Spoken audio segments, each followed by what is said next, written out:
A Roman emperor once declared war on the ocean itself. He commanded his soldiers to whip the waves and gather seashells as plunder from the sea god. This is the story of Emperor Caligula, and his actions pose one of history's most puzzling questions.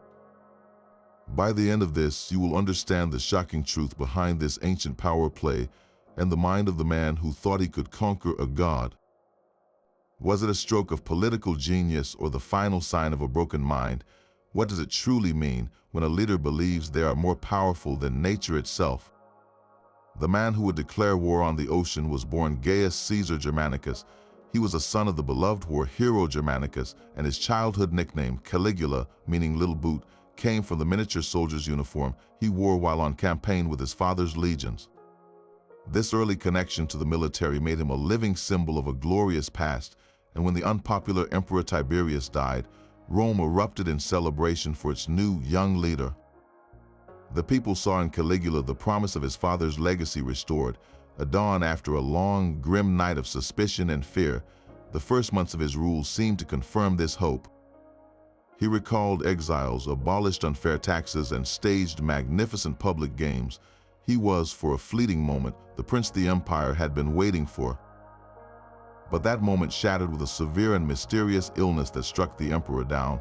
When Caligula recovered, the ancient historians Suetonius and Cassius Dio tell us he was a different man. The hopeful ruler was replaced by a figure of terrifying whims. He is said to have engaged in acts of shocking cruelty, humiliating senators by forcing them to run alongside his chariot for miles, and indulging in fantasies of absolute power, allegedly planning to make his own horse a consul to prove that he could appoint anyone, even an animal, to the highest office. His extravagance knew no bounds, draining the vast treasury Tiberius had left him on lavish parties, personal pleasures, and colossal building projects. This is the portrait of madness that has endured for 2,000 years, yet it is crucial to remember who painted this picture. Our main sources, Suetonius and Cassius Dio, wrote decades, even a century, after Caligula's death. They were not neutral observers but historians working for the senatorial class, the very group Caligula had so frequently mocked and terrorized. Their accounts are filled with salacious gossip and political bias, designed to portray him as a monster.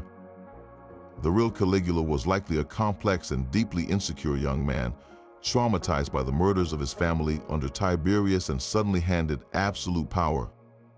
His actions were not just random insanity, but the desperate, cruel, and theatrical performances of a man trying to assert his dominance over a world he believed was constantly conspiring against him. So when we hear the story of him commanding his legions to attack the sea, we must ask, are we witnessing the ravings of a lunatic or the calculated, bizarre logic of a tyrant performing his own divinity for an audience he held in contempt? The campaign was meant to be his masterstroke, a glorious invasion of Britain that would finally equal the legendary conquest of his father. He assembled his legions on the coast of Gaul, a massive force poised to cross the treacherous English Channel. But the invasion never happened. Instead of launching the fleet, Caligula marched his soldiers onto the beach, lined them up in battle formation facing the waves, and commanded them to attack. Roman soldiers, the most disciplined fighting force on earth, were ordered to whip the water with their belts and stab at the incoming tide with their swords and spears. They were assaulting the ocean itself. After this surreal battle, the emperor declared victory. He ordered his men to gather seashells from the shore, calling them the plunder of the ocean, the spoils of war won from the sea god Neptune. He had these shells sent back to Rome in a grand procession, a mockery of a real military triumph. So what was the point of this bizarre theater? One long-standing theory is simple madness, that this was the ultimate proof of a mind completely detached from reality. But history is rarely that simple. A more compelling theory suggests this was a calculated, if cruel, punishment. His legions, perhaps fearing the dangerous channel crossing, may have been mutinous or hesitant. By forcing them to perform this humiliating pantomime, Caligula was branding them all as cowards, giving him a public excuse to deny them the real glory and financial rewards of a successful campaign. Another possibility is even more cynical. The invasion of Britain was incredibly expensive. By staging this fake war and collecting worthless shells as treasure, he could claim the campaign's budget had been spent, effectively draining the military treasury for his own purposes without ever risking a real battle. This was not the raving of a lunatic, but the cold, performative logic of a tyrant using absurdity as a weapon.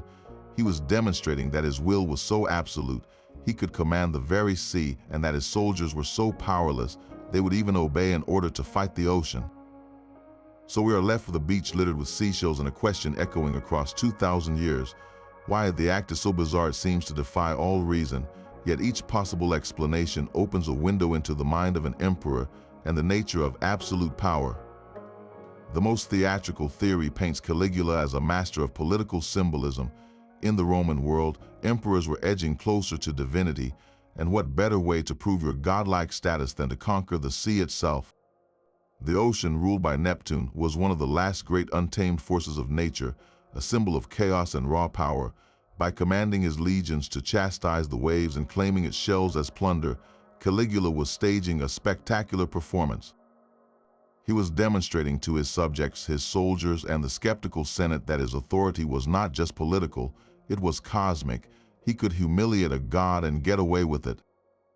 This was not madness, but a brutal piece of propaganda, a declaration that the emperor's will was the highest law in the universe. Then there is the psychological perspective. Ancient historians reported that a severe illness transformed him, and modern experts have speculated for decades. Could it have been a brain injury, a tumor, or a condition like encephalitis that altered his personality? Perhaps the man on the beach was genuinely detached from reality, a mind so fractured that the line between metaphor and literal command had completely vanished. In this light, the war on the ocean is a tragic symptom, the final public unraveling of a man broken by trauma, paranoia, and possibly physical disease. But we cannot ignore a far more cynical and practical motive, the financial angle. An invasion of Britain was a colossal expense. By marching his army to the coast, staging a mock battle, and declaring victory, Caligula could claim the entire military budget for the campaign had been officially spent. The seashells became his receipt, the physical proof of a conquered foe whose spoils were, by their very nature, worthless. This allowed him to return to Rome having technically fulfilled his military objective, all while the treasury's funds were funneled into his own extravagant projects and pleasures. It was the perfect financial sleight of hand, disguised as divine madness, or perhaps it was simpler still, a punishment for his legions. If they were mutinous or hesitant to cross the stormy channel, forcing them to collect shells was the ultimate humiliation, a way to brand them all as cowards and deny them the real honor and pay of a true victory. Each theory, from the symbolic to the medical to the mercenary, presents a different Caligula. Was he a cynical performer, a sick man, or a corrupt accountant? The truth is, he might have been all three at once. The spectacle on the beach did not simply fade with the tide, it sent shockwaves through the very foundations of Caligula's power. For the Praetorian Guard, the elite soldiers tasked with protecting the emperor, this was a final, unforgivable insult. They were the backbone of imperial authority, yet they had been forced to participate in a degrading farce. Their loyalty, already strained by his capricious cruelty and his habit of humiliating high-ranking officers, began to fracture irreparably. How could they swear allegiance to a man who commanded them to wage war on the sea? The event crystallized a growing belief that the emperor was not merely difficult or eccentric, but a direct threat to the dignity and stability of Rome itself. Meanwhile, in the Senate, the story of the seashell plunder was the ultimate propaganda gift. It provided irrefutable public proof of the emperor's unfitness to rule, confirming every whispered accusation of madness and tyranny. This single, bizarre act gave his enemies the courage and the justification they needed to move from complaint to conspiracy. The man who declared war on a god had made too many enemies among men. Just months after returning from the coast, a plot formed within his own household and the ranks of his own guard. On a quiet palace corridor, the very men sworn to protect him drew their swords. Caligula was assassinated, his body left in a heap. The war on the ocean had proven to be a fatal miscalculation, the performance that cost him his life. In death, this story became the cornerstone of his legend, carefully preserved by senatorial historians as the perfect symbol of imperial insanity. For centuries, writers and artists would point to the seashells as the epitome of what happens when one person holds unchecked power. It was a ready-made parable about the dangers of a ruler who believes the world itself must bow to his whims. This anecdote proved incredibly durable. easily understood and repeated as a shorthand for tyrannical madness. Even today, the image of a Roman emperor commanding his troops to attack the waves continues to captivate us. It appears in novels, television series, and films, a story so strange it feels more like myth than history. It endures because it asks a timeless question, one that resonates in any era. What are the limits of power, and what happens when the person in charge no longer recognizes any boundary, not even the shore? So the story of the emperor and the sea leaves us not with one truth, but with a puzzle. Was Caligula a madman, a cynical genius, or a traumatized young man performing his own divinity? The act itself of soldiers whipping waves and gathering shells as plunder remains one of history's most bizarre spectacles, yet its meaning is forever blurred by the political agendas of the historians who recorded it. This story forces us to question not just one man's sanity, but the very nature of power itself. It shows us how easily authority can curdle into absurdity when it faces no limits, and how a single strange event can be twisted to serve a narrative, shaping a tyrant's legacy for 2,000 years. Perhaps the most enduring lesson is that the line between a brilliant political maneuver and outright madness is perilously thin, often visible only in the aftermath. What do you think was the real reason behind the war on the ocean? Was it a calculated punishment, a financial scam, or the final break from reality? Share your theory in the comments below.